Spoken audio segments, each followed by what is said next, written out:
right, in our last segment here, let's talk program. Let's get to the substance, the content of politics, economic populism, but it's got to be based on program.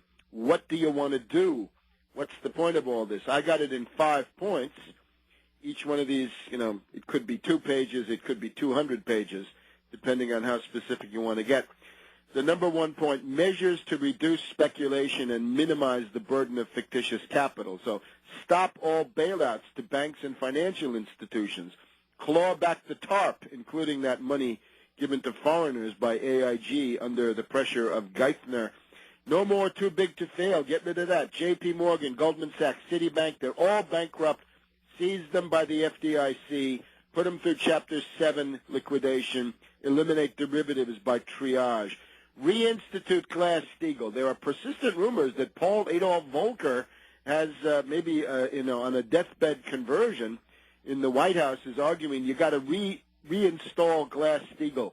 Put a firewall between banks on the one side, proprietary trading, speculating, stock jobbing, brokerage on the other, and thirdly, insurance. Make those mutually exclusive. You can pick banking, stock jobbing, and proprietary trading, or insurance, but one of them, and not any more than one. Above all, a 1% Tobin tax, securities transfer tax, trading tax on all financial transactions, including, above all, derivatives. Outlaw credit default swaps and adjustable rate mortgages. Stop foreclosures on primary residence. Restore state usury laws. That would be for credit cards, predatory payday lending. Make a 10% limit on that, or lower if you can get it. Re-regulate commodities markets. The oil price has gone up 13% during the month of October, and you're going to be paying that soon. Based on what? Based on Goldman Sachs and Morgan Stanley driving up the price.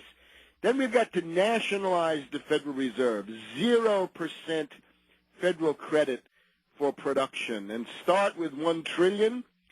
You want to create, and this is your goal, 30 million new, well-paid, productive jobs. Take the official unemployment statistic, 15 million unemployed, and double it, because that's the real unemployment. That's underemployment, people who have been discouraged and never came out of the woodwork or have dropped off the rolls after they exhausted their benefits. The third one, and the most interesting in terms of the real economy, measures for infrastructure, science drivers, job creation, and the restoration of a high-wage economy. That is, oh conservatives, the American tradition. You want to be an American system traditionalist? You got to be for a high-wage economy, not a low-wage sweatshop economy. What made the U.S. great? Obviously, high value-added, high capital intensity, high energy intensity, high pay, because you want to create surplus value. It's got to come from highly qualified, well-trained, competent, capable labor force people, and in order to get that, they've got to have a living standard that goes with it. Now, I've called for 50,000 miles of ultra-modern maglev rail reaching into every state.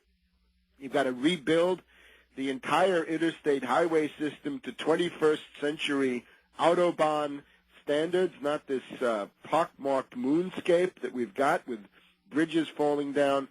Rebuild your drinking water and wastewater systems nationwide and indeed continent-wide. Promote irrigation and canal building. Open up the water for those people in the Imperial Valley of California. We cannot sacrifice human civilization to the needs of some obscure species of plant or indeed fish, or God knows what they have in mind. I guess they're doing it based on the salmon, if you can figure that one out. Let's look at the nuclear question, though, because there's some interesting developments on this. First of all, on the negative side, Obama goes on a trip this week to tout his green energy scam, his green job scam. $3.4 billion, not for new power lines or new generating equipment to keep the grid going. He wants to have smart meters Now, a smart meter does this. A smart meter reaches into your home. This is a totalitarian device. This is the long arm of Big Brother, a Malthusian Big Brother, that on a day when a brownout is going to occur because Obama refuses to build generating capacity, they're going to come in and turn off your air conditioner so you can swelter, and you're going to leave your dishwasher loaded when you go to bed, and the smart meter will turn on your dishwasher in the night when the price of electricity goes down. This reminds me of Obama's Oregon speech about you can't eat what you want, you can't have the car you want, you can't have your living room at the temperature you want. This is absolute environmentalist wacko hysteria. We've also got Biden touting the Fisker automobile, right? They've taken over an empty General Motors plant, and they're now building electric cars, which I suppose at the limit is better than nothing, certainly. But these are luxury hybrids, $40,000 a pop and up. This is not going to solve anything. Now, the Republicans, well, have they got anything at all to say about this? Well, a couple of interesting things. Concerning nuclear energy, right, I'm calling for 100 new plants immediately. Start them all simultaneously. That would be 100, because that's what you've got to replace. You've got about 103, 104 plants going in the U.S. They're getting old. We want to replace them. We need fourth-generation, pebble bed, very high temperature, ultra-high temperature reactors of the most modern type, 1,000 to 2,000 megawatts each. So what's the word? Obviously the Obama administration, nothing on that score.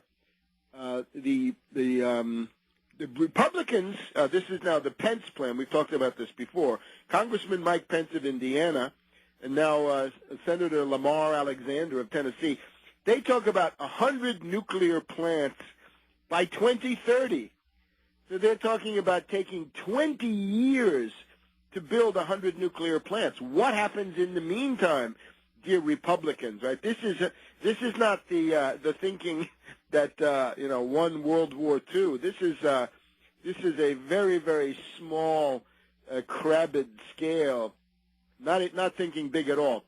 We've even got Energy Secretary Chu. Now, this is the Obama regime. The Energy Secretary in the Obama regime, Secretary Chu says we ought to build tens of reactors, but he doesn't say when. Now, the interesting thing is this has become timely because the odious, infamous, and suicidal carbon tax bill, the cap and tax or cap and trade monstrosity, the imposition of Al Gore's insanity on the U.S. and indeed on the world by doubling, tripling the export price of U.S.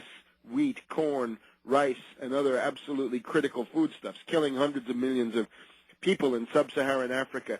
This is now bait. The Republicans, with the help of Lindsey Graham and others who are open to the Al Gore hysteria, they're trying to build in token construction of nuclear plants into the cap and tax bill. And they're saying, essentially they say 100 reactors is way too much. We can build a few. The estimate is, coming from these guys, is that every nuclear plant costs $8 to $10 billion, so that if you want to build 100 of them, you're talking $1 trillion.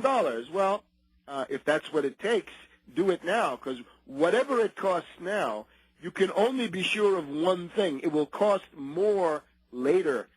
So build it now, and you'll be saving money. Now, I actually think if you could suppress harassing lawsuits by environmentalist fanatics, right, if you could keep the Earth First lunatics away, you could get it cheaper. Turns out that Toshiba owns Westinghouse, huh? They're trying to build a reactor. Anyway, 100 nuclear reactors necessary, and nobody on the political scene is talking about it in terms of economic necessity or as a way to fight the Depression. We will continue to do that. Check this the economic program, 30 million new jobs. That will be on Act Independent and then on Tarpley.net, and we'll see you next week.